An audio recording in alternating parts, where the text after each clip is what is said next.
하나님 말씀 민수기 31장입니다. 구약성경 248페이지 민수기 31장 1절로 12절까지 교독합니다.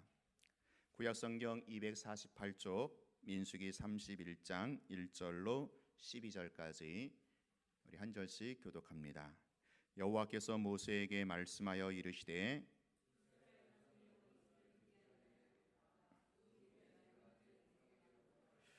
모세가 백성에게 말하여 이르되 너와 함께 있는 사람들 가운데 전쟁에 나갈 사람들을 무장시키고 미디안을 치러 보내어 여호와의 원수를 갚되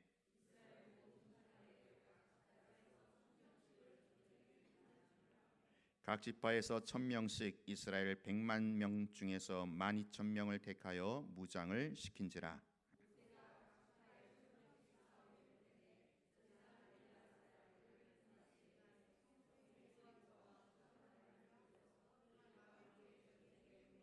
그들이 여호와께서 모세에게 명령하신 대로 미디안을 쳐서 남자를 다 죽였고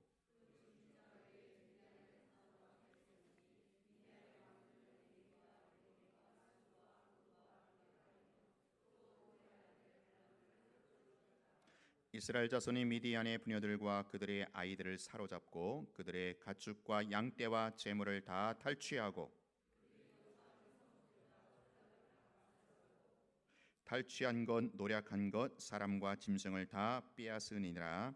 그들이 사로잡은 자와 노략한 것과 탈취한 것을 가지고 여리고 맞은편 요단강가 모압 평지의 진영에 이르러 모세와 제사장 엘르아살과 이스라엘 자손의 회중에게로 나아오니라.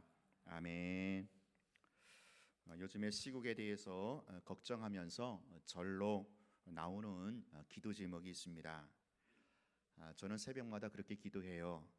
북한의 김정은이 행여라도 불장난하지 않도록 하나님 막아달라고, 대한민국의 안보를 하나님 지켜달라고 그렇게 기도하곤 합니다.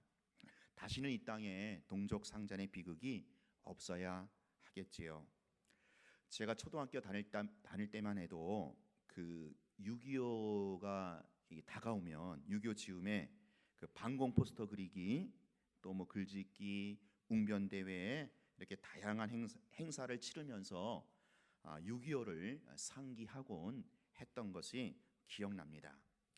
근데 요즘에 자라나는 세대들 가만히 보니까 6.25 전쟁에 대해서 잘 모르는 것 같습니다.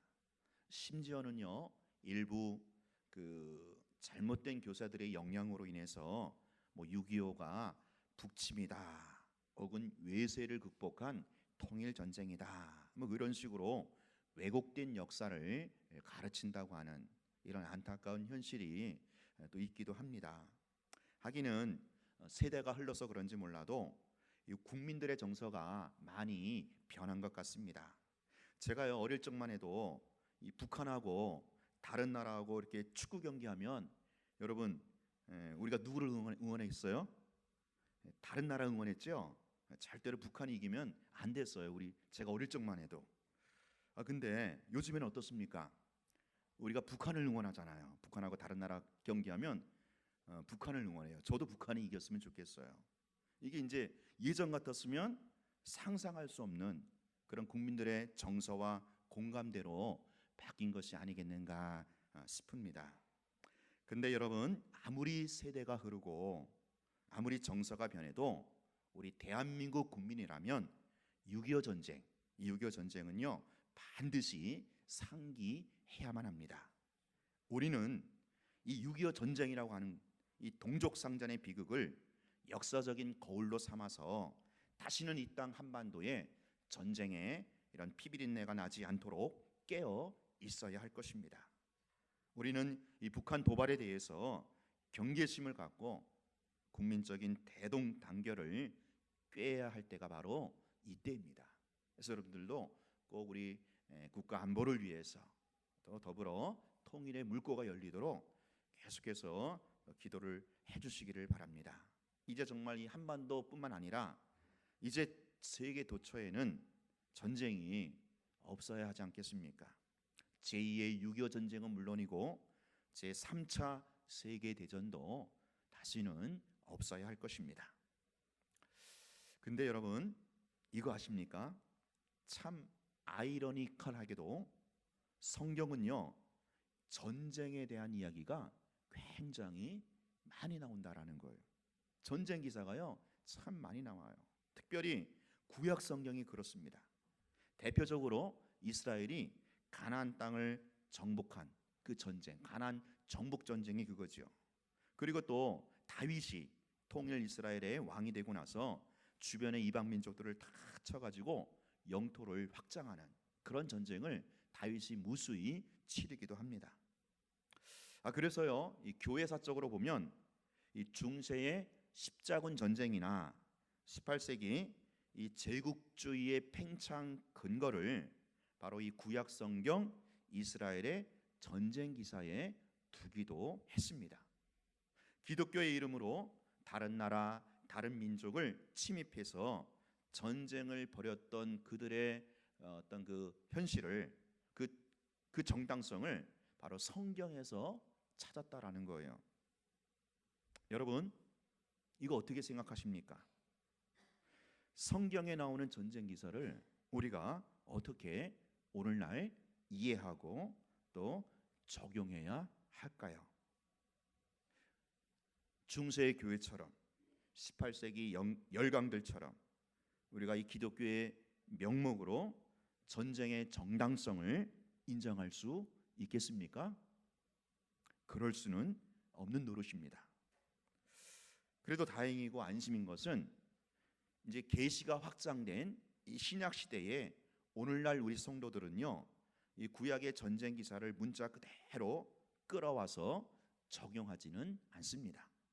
이스라엘 민족이 혹은 다윗이 전쟁을 일으켰던 것처럼 우리도 전쟁을 해서라도 기독교의 영역을 확장시켜야 된다.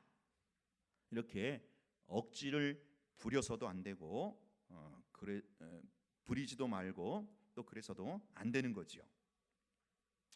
이 구약의 전쟁 기사는요 오늘날 영적으로 재해석을 하고 적용을 해야 한다라는 것입니다. 그래서 구약의 이스라엘 백성들이 칼과 창으로 가나안 땅을 정복했다면 오늘 우리는 사랑의 원자탄을 가지고 복음의 미사일을 가지고 바로 하나님 나라를 확장해야 한다라는 것입니다. 자, 이러한 맥락에서 오늘 본문에 나오는 이 전쟁 기사를 살펴보도록 하겠습니다. 오늘 본문은요 이스라엘 백성들이 그 미디안 족속을 멸하고 하나님께 영광을 돌렸다 그런 내용입니다.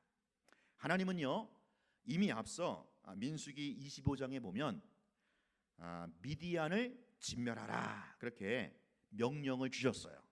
그리고 이 31장에 와서 그 앞서 주신 하나님의 명령, 하나님의 말씀을 성취하는 차원에서 지금 이스라엘이 전쟁에 임했고요. 그리고 승리를 거두게 된 것입니다. 여기서 먼저 우리가 깨닫는 바가 있죠. 무엇입니까? 그리스도인의 승리 방정식이 있다라는 겁니다. 여러분 우리 그리스도인은요 싸워서 이기는 것이 아니라 이겨놓고 싸운다라는 것입니다. 우리 한번 앞에 나오는 글자 읽겠습니다. 시작.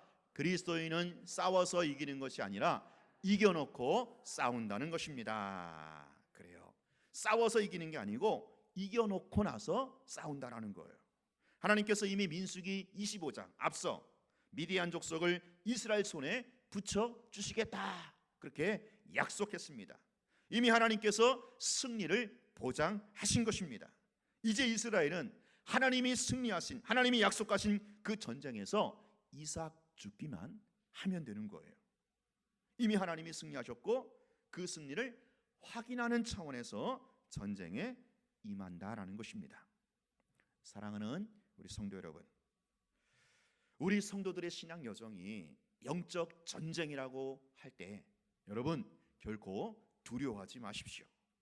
왜 그렇습니까? 우리가 싸워 승리하는 것이 아니라 이미 예수 그리스도께서 십자가와 부활로 승리하셨기 때문입니다. 주님께서 앞서 승리하신 그 전쟁을 우리는 확인하고 누리는 차원에서 우리가 이 거룩한 전쟁, 영적 전쟁, 성전에 동원이 된 것입니다. 우리는요, 마귀에게 질래야 질 수 없는 그런 인생으로 부르심을 받았다라는 것입니다. 여러분, 그러므로 확신하시고 담대하십시오. 우리는 반드시 승리할 것입니다. 아니, 이미 승리해 놓고 싸우는 것입니다.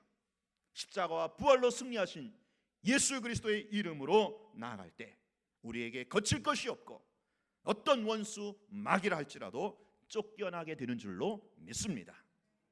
이걸 분명히 하시고요. 자, 그러면 왜 이스라엘은 미디안과 싸워서 그들을 진멸해야만 했을까? 사랑이 임하신 하나님의 이건 자체 모순이 아닌가? 이런 생각이 들 수가 있지 않습니까? 오늘 본문 2절에 보니까 여호와께서 이렇게 말씀하십니다. 이스라엘 자손의 원수 미디안에게 갚으라.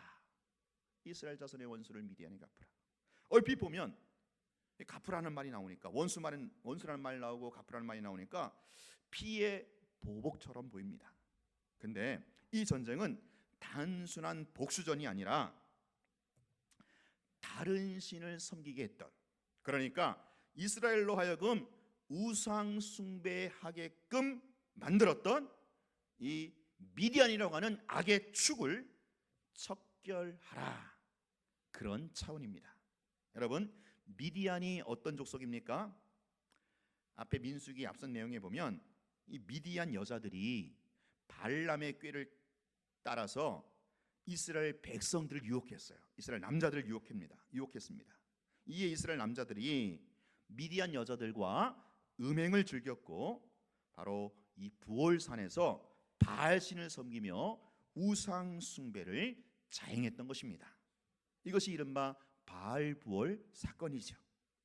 자, 그러니까 미디안은요, 이스라엘의 백성들을 꾀어서 우상 숭배와 음행을 하게 했던 죄의 씨앗이었고 원흉이었다라는 것입니다. 그래서 이스라엘 자손의 원수다라고 하나님이 표현하고 있는 겁니다. 여러분, 오늘 우리에게 있어서 원수는 누구입니까? 찌긋찌긋 속썩이는 남편과 자식이 원수입니까? 어떤 사람만 보면 참 마음이 불편해, 그리고 심장이 먹게 하는 그 사람이 여러분의 원수입니까? 아니면 핵무기로 지금도 위협하는 북한의 김정은이 원수입니까? 내가 생각하는 원수, 내가 보기의 원수, 이거 말고요, 하나님이 보시는 나의 원수, 하나님이 보시는 우리의 원수가 누구냐라는 거예요. 하나님이 보시는 이스라엘의 원수는요, 바로 미디안이었습니다. 미디안. 이스라엘 백성들로 하여금 우상 숭배와 음행을 저지르게 했던 미디안 족속, 이 미디안 족속이 하나님이 보시는 이스라엘의 원수였다라는 거예요. 자, 그렇다면 오늘날 우리의 원수도 명백하게 드러나는 것이죠. 오늘 우리로 하여금 우상 숭배하고 음행하게 하는 어떤 세력이나 환경이 있다면 그게 바로 오늘 여러분의 원수가 된다라는 거예요. 하나님이 보시는 우리의 원수다라는 거죠. 그 대적을 향해서 우리가 정확하게 총뿌리를 겨냥해서 상대를 해야 되지요. 왜 엉뚱하게 스리 원수가 아닌 상대와 싸우려고 하십니까? 왜 엉뚱하게 스리 오늘 우리끼리 경쟁하고 우리끼리 싸우면서 소모전을 벌이십니까? 왜 우리끼리 상처를 주네만에, 여러분, 왜 우리끼리 편끼리 싸우면 안 되는 거예요? 우리의 대적은 따로 있어요. 그 대적을 정확하게 조준해서 겨냥해야죠. 우상 숭배와 음행을 부추기는 영적 미디안이 오늘 우리가 싸워야 할 대적이고 원수라는 거예요. 여러분, 오늘날 우리 그리스도인이, 오늘날 우리 신자들이 싸워야 할 전쟁은 무엇입니까? 그것은 바로 내 안에 우상을 척결해야 하는 영적 전쟁이고, 오늘 내 안에 거룩하지 못한 것을 제하야 하는 도덕 전쟁이다라는 거예요. 구약시대 이스라엘 백성들은 미디안이라고 하는 외부의 적들과 싸워야만 했다면, 신약시대의 오늘 우리들은 내 안의 대적과 싸워야 한다라는 거예요. 바로 우리의 마음터가, 우리의 마음밭이 여러분 전쟁터가 아니겠습니까? 우리 안에 숨겨놓은 우상은 없습니까? 하나님보다 더 의지하고 하나님보다 더 빠져있고 하나님보다 더 의지하는 것들은 없습니까? 탐심이 우상 숭배라고 했는데 여호와 하나님이 주시는 그것으로 만족하지 못하고 욕심내는 것은 없습니까? 그러한 우상들과 싸워야 한다는 거예요. 또한 우리의 마음밭이 얼마나 더러운지 몰라요. 악하고 더러운 생각의 쓰레기들로 우리 마음밭이 참 지저분하기 짝이 없습니다. 이들과 우리가 끊임없이 싸워야 한다는 거예요. 이른바 이것이 바로 거룩한 전쟁, 성전이라는 것입니다. 이 싸움을 구약의 이스라엘 백성들이 미디안 족속과 싸웠듯이 신약시대에 오늘 우리가 이 거룩한 전쟁, 성전을 치러야 한다는 거예요. 분당에 가면 우리들 교회라고 있습니다. 그 교회 목장 모임의 이야기를 제가 들었어요. 거기 어떤 성도님이 자기가 인터넷 야동에 중독이 되어서 그걸 끊고 싶은데 이 마음대로 되지 않는다고 목장 모임에 목장 모임에서 그걸 좀 끊고 싶다고 눈물로 고백하며 기도를 부탁했다라는 그런 말을 제가 들었어요. 여러분, 이게 바로 영적 전쟁을 치르는 겁니다. 자기 안에 있는 죄성과 전쟁을 벌이는 거예요. 여러분, 제가 죄송한 말씀이지만 여러분의 자녀들이 어떤지 아십니까? 여러분의 자녀들이 인터넷을 통해서 과연 숙제만 하고 게임만 즐길까요? 다른 애들은 몰라도 우리 애들은 안 그래, 안심할 수 있을까요? 여러분, 대단히 죄송한 말씀이지만 여러분의 남편들은 안전지대, 무풍지대에 계시는 줄 아십니까? 여러분, 이 시대가 참으로 악하고 참으로 음란합니다. 인터넷의 그 더러운 문화, 도박 문화, 게임 문화가 판을 치고 있어요. 우리의 자녀들이 속수무책 거기에 노출되어 있어요. 우리가 이 즈음에 도덕 전쟁을 선포하고 싸워야만 합니다. 인터넷 클린 운동을 일으켜야 되는 거예요. 그런데 안타까운 것은 이러한 전쟁 의식이 실종된 거예요. 마치 6.25 전쟁이 점점 잊혀지고 그런 얘기하면 구시대의 유물처럼 취급하는 것처럼, 제가 이렇게 영적 전쟁입니다, 이렇게 도덕 전쟁입니다 아무리 언급을 해도 별로 실감이 안 나요. 이게 지금 우리의 실정입니다. 먹고 살기도 힘든데 뭐 그런 전쟁까지 해야 되나? 여러분, 우리 그렇잖아요. 그게 아니라는 거예요. 하나님은 우리에게 영적 미디안을 향해서 너희가 전쟁을 벌여라, 싸워라, 그렇게 말씀하십니다. 우리 대장 예수 그리스도께서 십자가와 부활로 승리하신 그 전쟁에 너희도 그리스도 예수의 강한 군사로서 영적 전쟁, 도덕 전쟁을 치러야 한다, 그렇게 우리에게 요청하고 있다라는 것입니다. 사랑하는 여러분, 우리가 이 영적 전쟁, 이 도덕 전쟁을 싸우되 어디까지 싸워야 합니까? 진멸해야 합니다. 진멸이 뭐예요? 하나도 남김없이, 씨도 남기지 말고 없애야 되는 거예요. 이스라엘은 미디안 족속의 모든 사람들을 쳐서 멸했어요. 미디안의 왕들을 비롯해서 모든 남자들을 죽였어요. 그리고 부녀들과 아이들까지 사로잡아서 그들의 재산까지 다 이렇게 몰수했어요. 자, 근데요, 이스라엘 군대가 어떻게 했는지 아십니까? 14절 15절 읽겠습니다. 시작. 모세의 군대 지휘관 곧 싸움에서 돌아온 천부장들과 백부장들에게 노하니라. 모세가 그들에게 이르되 너희가 여자들을 다 살려두었느냐? 이스라엘 군대가 여자들은 다 살려줬어요. 원래 사내를 알지 못하는 여자들만 살려줘야 되는데 개나거리나 모든 여자들을 다 살려줬던 거예요. 자, 이로 인해서 모세가 크게 노했고 지금 군대 지휘관들을 모세가 책망을 하고 있습니다. 왜 그렇습니까? 왜 그래요?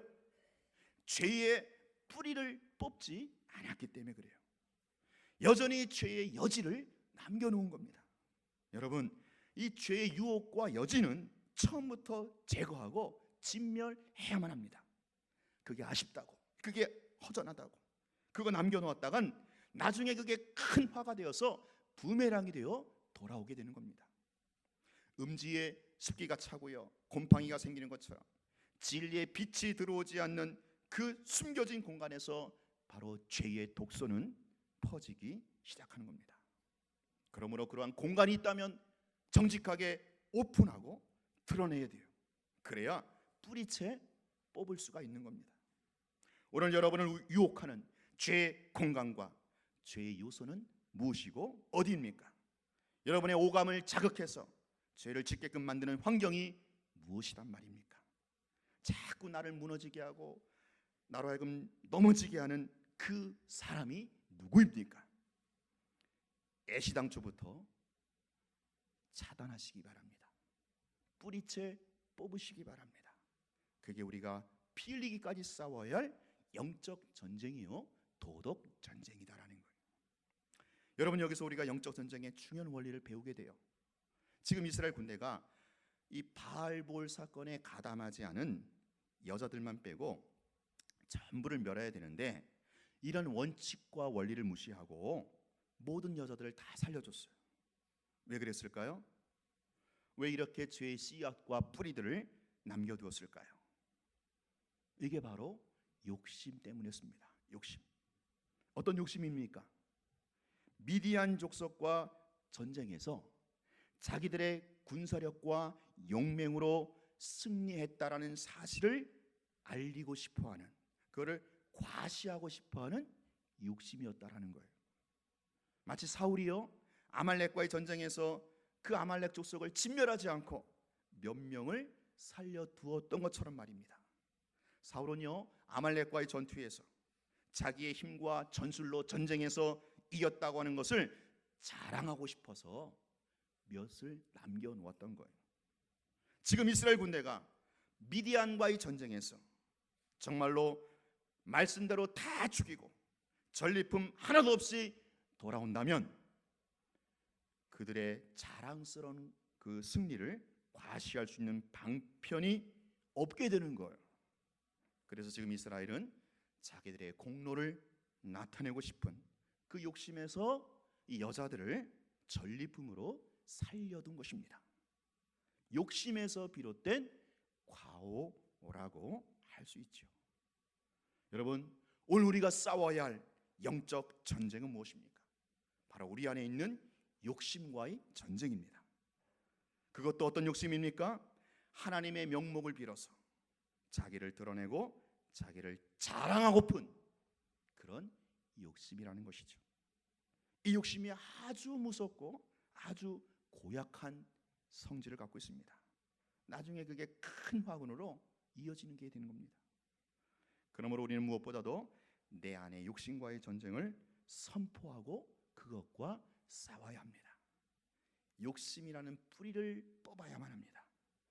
하나님이 나에게 주시는 그 만족이라는 제초제를 가지고 욕심의 뿌리를 제거할 수 있어야 하는 것입니다. 이게 오늘 우리가 싸워야 할 영적 전쟁의 상대이고 원리라는 것입니다. 여러분, 이것을 보면 하나님이 얼마나 철저하게 거룩하신 분인지, 그분이 얼마나 거룩한 공동체를 원하시는지를 우리가 좀 알 수 있어요. 자, 미디안과의 전쟁에 참여했던 이스라엘 그 군인들의 정결 문제에도 잘 드러납니다. 여러분 19절 보세요. 시작. 너희는 이래 동안 주둔하라. 누구든지 살인자나 죽임을 당한 시체를 만진 자는 셋째 날과 일곱째 날에 몸을 깨끗하게 하고 너희의 포로로 깨끗하게 할 것이며. 자, 이스라엘의 그 군인들, 남자들이 전쟁에 임했잖아요. 미디안과 전쟁에서. 그럼 어쩔 수 없이 시체를 만지게 되거든요. 그러면 율법에 의하면 시체와 이렇게 접촉하면 이게 부정을 타게 되는 거예요. 자, 그래서 깨끗해질 때까지 그 군대 진영 밖에서 머물러야만 했습니다. 여러분, 오늘 우리에게 있어서 가장 시급한 일이 무엇이겠어요? 그것은 바로 이 죄의 부정, 죄로 인한 부정을 씻는 일이에요. 정결케 하는 의식입니다. 이스라엘 군사들은 진영 밖에서 정결 의식을 해야만, 그래서 죄의 부정을 씻어야만 다시 진영 안으로 들어올 수가 있는 겁니다. 여기서 우리가 중요한 원리를 정리하게 되죠. 무엇입니까? 그것은요, 이 거룩한 싸움, 성전이죠. 거룩한 싸움을 했음에도 불구하고 우리가 부정해질 수도 있다라는 거예요. 자, 이스라엘 군사들이 악의 세력, 악의 뿌리라고 할 수 있는 미디안 족속, 그 미디안 족속을 진멸하는 전쟁에 참여했어요. 하나님이 명하신 거룩한 전쟁이고 선한 싸움이에요. 자, 그런데 그렇게 그 거룩한 전쟁, 선한 싸움을 하면서도 죄로 인하여 부정해질 수도 있다라는 거죠. 여러분, 우리가요, 교회 일을 한다고 해서, 오늘 우리가 주의 일을 한다고 해서 모든 게 다 깨끗해지고 모든 게 다 거룩해지고 의로워지는 것은 아니라는 거예요. 심지어는 예배 드린다고, 기도한다고 내가 저절로 거룩해지는 것은 아니라는 거예요. 우리 인간은요, 예배 드리면서도, 기도하면서도, 주의 일을 하면서도 죄를 지을 수 있는 연약한 존재라는 거예요. 여러분, 솔직히 그렇지 않습니까? 우리가 교회 안에서 서로 봉사하고 서로 헌신하면서도 우리끼리 싸우고 다투게 되지 않습니까? 우리끼리 서로 시기하고 질투하지 않습니까? 예배하고 기도하고 전도하면서 누가 사실은 잘났는지, 남들보다 좀 높은 자리에 올라가려고 하지는 않은지요. 그러려고 우리의 마음이, 심기가 불편하고 힘들지는 않습니까? 이스라엘 군사들이 이 거룩한 전쟁을 하면서도 부정해질 수 있는 것처럼 오늘 우리가 교회 안에서 믿음으로 행한다 하면서도, 주의 이름으로 주의 일을 한다면서도 혹여나 죄를 지을 수도 있고 그것으로 인해서 부정해질 수도 있다라는 거예요. 여기에 대해서 우리가 좀 더 경각심이 필요하다라는 거죠. 세상 밖에서 세상 사람들과 어울려 짓는 죄가 아니라 교회 안에서 주의 일을 하면서도 그렇게 우리가 부정해질 수 있다고 하는 이 사실 앞에서 우리의 연약함을 인정하고 더 겸손하게 엎드려야 할 것입니다. 자, 그렇다면 이러한 부정을 어떻게 씻어야만 할까요? 정결의식을 어떻게 행하고 있습니까? 19절이에요. 19절 보면 너희는 이레 동안 진영 밖에 주둔하라. 다시 한번 보면 그렇게 나와 있죠. 자, 이레 동안 진영 밖에 머물러라. 그러니까 이 군대 진영 밖에 머물러라라는 거예요. 이레는요, 완전 숫자 7을 말하죠. 그러니까 충분한 시간을 두고 한 발자국 좀 떠나서 스스로 자신을 살피며 자중하라, 그런 뜻입니다. 그동안 진영 안에 들어와서 전쟁 치를 하고 정신없이 바빴다면 이제는 진영 밖에 물러나서 조용하게 자신의 내면을 돌아보라라는 거예요. 그것도 7일 동안 충분한 시간을 두고 그런 시간을 꼭 가지라는 거예요. 여러분, 참 제가 보니까 그게 필요하더라고요. 우리에게 이런 시간이 좀 필요하지 않겠습니까? 하던 일 좀 멈추고 분주한 일 좀 내려놓고 내가 주의 일을 하면서도 얼마나 더러운 때가 묻었는지, 어느새 나도 모르게 내 영혼과 내 심령이 나도 모르게 얼마나 오염되어 있는지 좀 진지하게 돌아보고 객관적으로 살펴보는 기회가 꼭 누구에든지 필요하다라는 거예요. 자, 그 다음에 어떻게 합니까? 23절 한번 읽어볼까요? 시작. 불에 견딜 만한 모든 물건은 불을 지나게 하라. 그리하면 깨끗하려니와 다만 정결하게 하는 물로 그것을 깨끗하게 할 것이며 불에 견디지 못할 모든 것은 물을 지나게 할 것이니라. 두 가지가 나오죠. 불과 물로 정결하게 하라. 자, 불은 무엇을 말합니까? 연단을 말해요. 불같은 시험, 연단, 고난을 말합니다. 여러분, 사실 우리가 어떻게 정결하게 되는지 아세요? 우리가 어떻게 거룩하게 되는지 아세요? 우리가 어떻게 죄의 부성을 씻을 수 있는지 아세요? 그것은 바로 연단을 통해서라는 거예요. 연단을 통해서. 연단이 왔을 때, 고난이 왔을 때, 아 그래, 내가 거룩해지는 이 부종을 씻게 하는, 하나님의 온전함에 이르게 하는 하나의 방편이구나, 그렇게 받아들이시면 돼요. 불같은 풀무보 속에서 우리의 믿음은 정금같이 재련이 되는 거예요. 그러므로 여러분, 어떤 연단이나 고난이 있더라도 두려워 말고 오히려 어금니 꽉 깨물고 그걸 맞이하세요. 피할 수 없거든 차라리 즐기라는 말이 있잖아요. 그래, 이 고난과 역경은 내 영혼을 더 정결케 하는, 내 심령을 더 고결케 하는 어떤 정결 의식이고, 이런 정결 의식이 나에게 통과 의뢰로 주어졌구나, 그렇게 여러분 여기시면 되는 거예요. 자, 다음에 뭐예요? 물 나오죠. 물은 무엇을 말합니까? 성경에서 물은요, 말씀을 상징해요. 말씀의 물로 자신을 날마다 씻어내라는 거예요. 말씀의 물로 여러분의 영혼을 날마다 샤워를 하라는 거예요. 우리가 새벽도 나오시는 분들은 새벽만 나와 설교를 듣고, 혹은 못 나오시는 분들은 집에서 날마다 말씀 묵상하는 거, 큐티하는 거, 이거 아주 유익한 정결 의식이고 통과 의례라는 거예요. 그걸 통해서 내 영혼이 더 정결하게, 더 거룩하게 된다라는 것입니다. 여러분, 날마다 말씀의 물로 자신의 영혼을 정결케 하시는 그런 은혜가 있기를 축원합니다. 나중에 한꺼번에 몰아갖고 한꺼번에 씻으려면 얼마나 힘든지 몰라요. 그렇죠? 제가 어릴 적에 경기도 양평 시골에 살 때는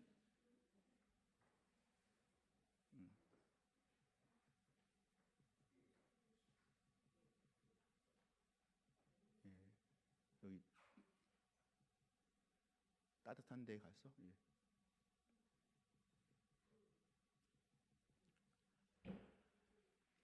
따뜻한 데 모시세요. 여기 옆에 따뜻하게 들어놓고.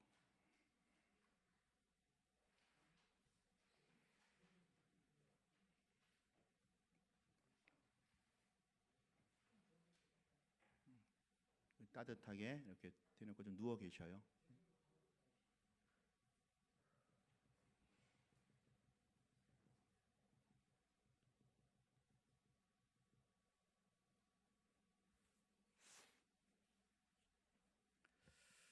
예.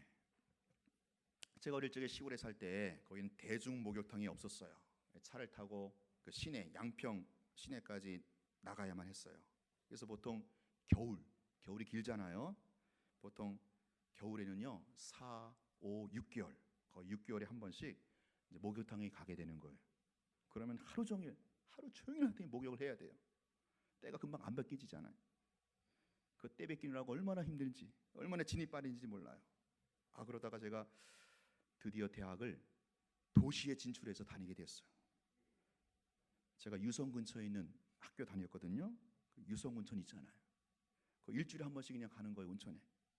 얼마나 쉽게 때가 잘 벗겨지는지 몰라요. 한두 번 딱 샤워하면 됩니다. 말씀으로 우리 영혼을 씻는 것도 마찬가지예요.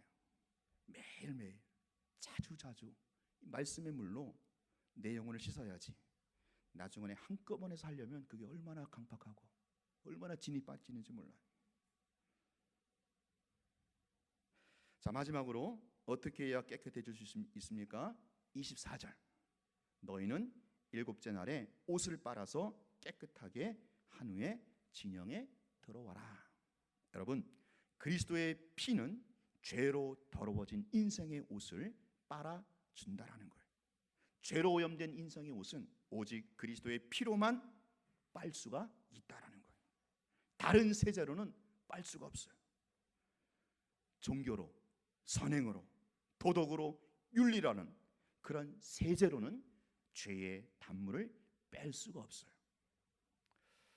제가 맨 처음에 그 화장했던 적이 기억이 나요. 예전에 그 성문교회 부목사 시절에 제가 설교할 때 처음으로 화장을 해봤어요. 이 분을 바르는 거.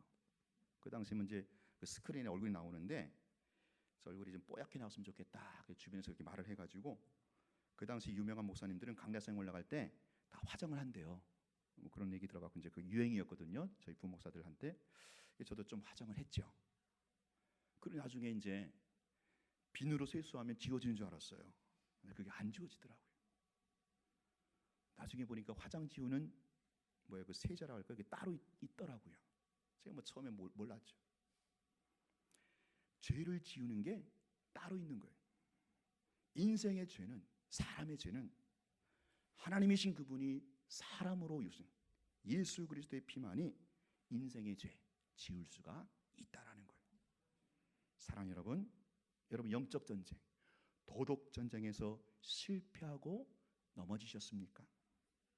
그리스도의 십자가를 다시 붙드시기 바라요.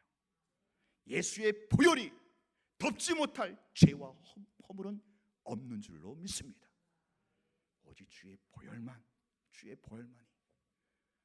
내 영혼에, 내 심령에 그 오점을 정결하게 깨끗하게 해줄 수 있음을 믿으시고 주장하시기 바랍니다. 사랑 여러분, 이렇게 우리가 왜 이렇게 영적 전쟁, 이 도덕 전쟁을 치러야만 할까요? 왜 이렇게 피곤하게 살아야 되니까? 왜 이렇게 지금 조선시대도 아닌데 이렇게 유별떡에 살아야만 할까? 한마디로 말하면 우리가 하나님 나라의 거룩한 백성으로 부르심을 받았기 때문입니다. 하나님 나라의 거룩한 백성으로 부르심 받았기 때문에 그러는 거예요. 어떻게 부르심을 받았습니까? 예수님께서 십자가에 죽으시고 부활하심으로 오늘 우리가 하나님 나라의 거룩한 백성, 하나님의 보배롭고 존귀한 자녀로 부르심을 입었다라는 거예요. 그러므로 이제 진짜 왕이신 하나님의 통치를 받으려면 바로 영적 전쟁, 도덕 전쟁이라는 이 현실을 반드시 치러야만 한다라는 거예요. 이스라엘은 미디안 족속과 싸워야만 했다라는 거예요. 오늘 영적 이스라엘은, 오늘 우리 성도 신도들은요, 미디안 족속과 싸워만 되는 거예요. 예수 믿지 않는 사람들은요, 영적 전쟁, 도덕 전쟁 치를 필요가 없잖아요. 그냥 그런 사람들은요, 그렇게 피곤하게 유별떨게 살지 않아요. 그냥 그렇게 이 악하고 더러운 세상 문화에 적당히 어울리면서, 그렇게 쩌들면서 그렇게 질이 멸렬하게 살아가다가 나중에 지옥 낭떠러지로 떨어지게 되는 거예요. 그러나 오늘 우리는 그렇지 않습니다. 오늘 여러분에게는 예수의 피가 흐르는 줄로 믿습니다. 예수의 생명으로 살아가는 존재인 줄로 믿습니다. 천국 가는 인생이라는 거예요. 왕이신 하나님의 사랑으로 통치하는 그런 인생이라는 거예요. 그러므로 이 영적 전쟁, 이 도덕 전쟁 반드시 통과 의례로 거쳐야만 한다라는 거예요. 여러분 안에 있는 우상, 여러분 안에 있는 더러움과 전쟁을 선포하시기를 바랍니다. 회피하지 마십시오. 묻어둬서 되는 게 아니에요. 직면하고 해결해야 돼요. 특별히 욕심의 뿌리까지 내려가서 말씀의 칼날을 대야 되는 거예요. 여러분, 우리가 얼마나 연약한 존재입니까? 우리가 주의 일을 하면서도, 믿음으로 한다면서도 우리는 부정해질 수 있는 그런 연약한 존재라는 거예요. 그래서 가끔은 진영 밖으로 나가서 불같은 연단을 통해서 정결해야만 한다라는 거예요. 말씀의 물로 여러분 날마다 영혼을 샤워하시기 바랍니다. 오직 예수 그리스도의 보혈로만 우리의 몸과 마음과 영혼을 다시 한번 새롭게 하여 그리스도의 강한 군사로서 이 영적 전쟁, 이 도덕 전쟁에 임하시는 저와 여러분이 되시기를 주의 이름으로 축원합니다.